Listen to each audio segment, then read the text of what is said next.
Buenas noches. Los saluda Aurelio Ramos. Estas son las noticias y vamos a los titulares. Elevó las defunciones el privilegiar reservas y ahorros sobre la atención a la salud en el Seguro Social. Investigan Hacienda y Economía complicidad de altos funcionarios con redes de contrabando. Detecta el SAT contrabando de gasolina en aduanas, declaran aceite e introducen combustibles. Taxistas desquiciaron la capital del país, protestaron contra aplicaciones. Ganan Nobel de Medicina estudiosos de la relación de las células con el oxígeno. Estos son los detalles de la información. Fue un error del gobierno de Peña Nieto el haber privilegiado el ahorro y la generación de reservas en el Seguro Social por sobre la atención de la salud. Aumentaron las defunciones y la saturación del servicio, señaló el director del seguro.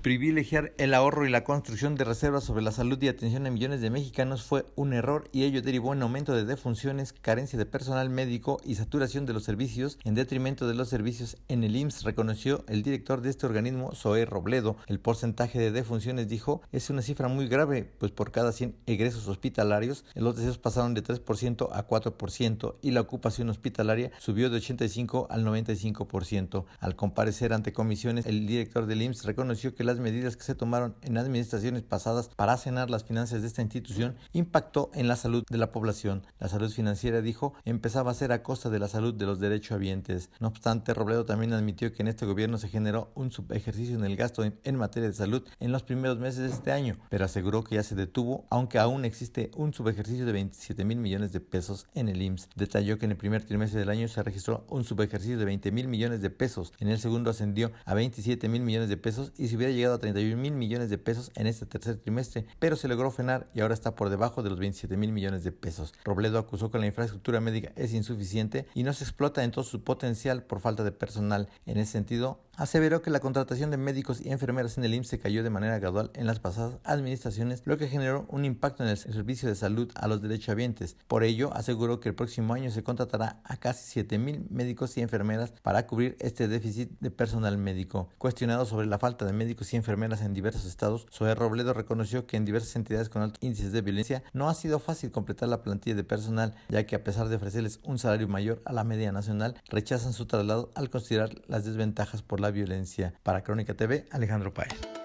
Las secretarías de Hacienda y de Economía investigan la complicidad de altos funcionarios del sexenio pasado en redes nacionales e internacionales de contrabando. Amy Arriaga nos informa. Existe un mal uso del programa IMEX, perteneciente a la Secretaría de Economía, en específico en la modalidad de importación temporal de mercancías por parte de manufactureros y maquiladores, aceptó lo anterior la secretaria Graciela Márquez en conferencia presidencial. La funcionaria de Economía aseguró a Crónica que la dependencia a su cargo no solo ha detectado el mal uso del programa, como es la venta de patrones de importación, sino también la misma Secretaría realiza seguimiento, inspección y además informa al sistema de administración tributaria de la Secretaría de Hacienda sobre casos anómalos. Márquez Colín detalló otras irregularidades halladas como la venta del programa IMEX a través de Facebook y la revisión de permisos que antes eran automáticos a mercancía subvalada cuando ésta se encuentra bastante por debajo de los precios estimados por Hacienda. Explicó que ambas dependencias tratan de garantizar a los empresarios maquiladores y manufactureros piso parejo. Por su parte, el presidente Andrés Manuel López Obrador reiteró su apoyo a las empresas textil y del calzado como parte del desarrollo de fomento a la industria y a través de la banca de desarrollo. Adelantó que se reunirá con industriales del textil y del calzado para conocer los problemas que enfrentan con respecto a la importación y exportación. En la misma conferencia de prensa garantizó que la renuncia de Eduardo Medina Mora a la Suprema Corte no se trata de una venganza política. El presidente afirmó que esa dimisión se debe a una decisión que el ministro tomó libremente para atender una investigación que sigue la Fiscalía General de la República, y aclaró que él nunca giró instrucciones para que al jurista se le acosara a fin de que presentara su renuncia. López Obrador mencionó los requisitos generales que debe cubrir quien sustituye en la Corte a Medina Mora una vez que el Senado se pronuncie sobre la dimisión. Apuntó que dará a conocer la terna tras la determinación de los senadores. Sin embargo, dijo que para la elección de dicha terna se buscará a profesionales cuyo principal requisito sea la honestidad. Gente honesta, que no sean corruptos. ¿De carrera o externos? sí, profesionales de acuerdo a los requisitos y con el distintivo de la honestidad, que no sean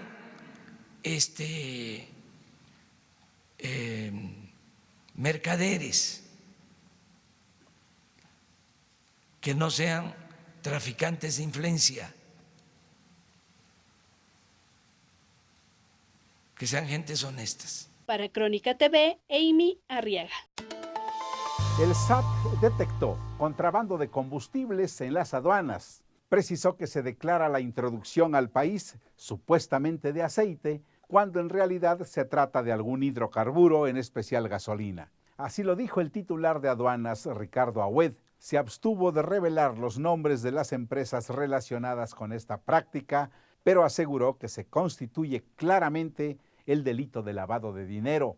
Precisó que la maniobra tiende a evitar el pago de los impuestos correspondientes, por lo cual dijo que se trata de franco huachicoleo fiscal. Taxistas que se oponen al servicio mediante aplicaciones tales como Uber y Cabify bloquearon por lo menos 15 puntos de la capital del país y causaron un descomunal caos vial durante unas 10 horas. Miles de taxistas mexicanos detuvieron sus vehículos en las principales vías de varias ciudades del país en protesta contra aplicaciones de movilidad como Uber y Didi, empresas que consideran hacen competencia desleal. En la capital, la glorieta del emblemático Ángel de la Independencia del Paseo de la Reforma se convirtió en un fortín al amanecer atestada de taxis. Los trabajadores plantados exigieron al gobierno una regulación más justa, una petición que los integrantes del Movimiento Nacional Taxista extendieron a 28 estados del país. Además del Paseo de la Reforma, una de las avenidas troncales de la capital, hasta 12 puntos de la ciudad fueron bloqueados, llevando a un considerable caos vial e incluso bloqueando parte de los accesos al aeropuerto capitalino. En mitad de esta competencia feroz, los taxistas aseguran que alrededor de 140,000 familias se han visto afectadas solo en Ciudad de México. 3 médicos ganaron el Nobel de Medicina por el estudio de la capacidad de adaptación de las células al oxígeno. Los estadounidenses William G. Kaelin y Greg Semenza y el británico Peter G. Radcliffe han sido galardonados con el Premio Nobel de Medicina. La razón, sus estudios permiten identificar la maquinaria molecular que regula la actividad de los genes en respuesta a los niveles cambiantes de oxígeno. El anuncio se hizo en la ciudad de Solna, cerca de Estocolmo, en la sede del Instituto Karolinska. El avance de estos científicos ha establecido la base para entender cómo los niveles de oxígeno afectan el metabolismo celular y la función fisiológica. Esto allana el camino en el desarrollo de nuevas estrategias para combatir la anemia, el cáncer y muchas otras enfermedades, según el dictamen. Durante mucho tiempo se desconocía cómo las células se adaptan a los cambios en los niveles de oxígeno y los premiados han revelado los mecanismos moleculares que subyacen en este proceso. Kaelin, nacido en 1957 en Nueva York, es especialista en medicina interna y oncología. Su compatriota Semenza es también neoyorquino, nacido en 1955 y es pediatra, mientras que el británico Radcliffe nació en Lancashire en 1954 y es experto en la nefrología. El galardón abre la ronda de anuncios de estos prestigiosos premios, al que seguirán en los próximos días los correspondientes a física, química, literatura por partida doble, de la paz y economía. En esta edición se anunciarán excepcionalmente 2 premios de literatura, el correspondiente a 2018 y el de 2019, ya que el año pasado se decidió no entregarlo en medio del escándalo por unas denuncias de abuso sexual que comprometió a la Academia Sueca. El gobierno de Estados Unidos emprenderá una estrategia paralela a la de México para impulsar el desarrollo económico de Guatemala, Honduras y El Salvador. Hizo el anuncio el asesor especial de Donald Trump para América Latina, Mauricio Claver Carone. Precisó que esta nueva estrategia será solo para aquellos países que suscriban acuerdos migratorios con Estados Unidos. Expresó: queremos enfocarnos en lo prometedor que es el futuro de esos países y ayudar no solo con un parche a corto plazo, como hemos visto en el pasado, con la Alianza para el Progreso, que trajo poca alianza y menos prosperidad. Aseguró que el plan estará listo a principios de 2020. Eduardo Medina Mora notificó al Senado de manera indirecta su indisposición de comparecer para explicar los motivos de su renuncia al cargo de ministro de la Corte, y también se abstuvo de presentarse a la sesión plenaria de este lunes en la Suprema Corte. El presidente de la Junta de Coordinación Política del Senado, Ricardo Monreal, informó que tuvo comunicación indirecta, así dijo, con Medina Mora y que por este medio, el cual no precisó Monreal, avisó Medina Mora de su nulo interés de explicar y ampliar los motivos de su renuncia y menos aún de acudir o comparecer para explicar tales motivos ante el Pleno que en su momento ratificó su nombramiento. Detrás de las protestas de los policías federales puede haber casos de corrupción, dijo el presidente de la República. Advirtió que algunos buscan ser víctimas por si resultan culpables en indagatorias que inició este gobierno sobre irregularidades de las pasadas administraciones. Y luego añadió, investigación a fondo y que se den a conocer cuáles eran esas irregularidades para darlo a conocer de manera suave y amable. Pidió a los integrantes de esta corporación no dejarse utilizar ni manipular. La compañía General Motors informó que suspendió actividades en su planta de propulsión en Ramos Arizpe, Coahuila, por lo que prescindió de otros 415 trabajadores. Precisó que debido a la suspensión de dicha planta, mantiene paralizadas las líneas del motor V8 y transmisión CVT. Sin embargo, señaló que continúa la fabricación de motores para la instalación de ensamblaje, que sigue operando después de que la firma anunció la suspensión de 6,000 trabajadores de su planta de Silao, Guanajuato. Estos paros se producen en momentos en que la huelga de 48,000 empleados de General Motors en Estados Unidos ingresa en su cuarta semana. Este es el humor en el cartón de Rocha. Los libres y furiosos dejaron atrapados en embotellamientos a decenas de miles de automovilistas. Veamos la foto del día. El embajador estadounidense Christopher Landau dijo que el nuevo TLC, ahora conocido como TEMEC, detonará la movilidad académica entre México, Canadá y los Estados Unidos. Persiste la crisis política en Perú. Al regreso del corte, le hablaremos de este tema. Felicito a la Benemérita Universidad Autónoma de Puebla por ser el premio Crónica en el área de comunicación pública en la edición 2019 de este premio. Representa pluralidad, representa reconocimiento a la inteligencia. Celebramos la 10ª entrega de los premios Crónica. En Crónica trabajamos en equipo para ofrecer información oportuna y veraz. Nuestro compromiso es servir a la sociedad sin distinciones. Por México, en Crónica cumplimos 20 años haciendo llegar día con día la noticia hecha diario. Como le adelantábamos, peruanos protestaron en Lima contra la disolución del Congreso anunciada por el presidente Vizcarra. Cientos de personas, entre ellas integrantes del movimiento ultraconservador Con Mis Hijos No Te Metas, participaron este lunes en Lima de una manifestación de protesta contra la disolución del Congreso que anunció hace una semana el presidente de Perú, Martín Vizcarra. Los manifestantes acudieron hasta el Parque Universitario en el centro histórico de Lima con banderas peruanas y carteles contra el gobernante en respuesta a una convocatoria lanzada en internet bajo el lema Ciudadanos contra el golpe. El portavoz del movimiento Con Mis Hijos No Te Metas, Cristian Rosas, hijo del exlegislador evangélico fujimorista Julio Rosas, enunció las molestias de los manifestantes.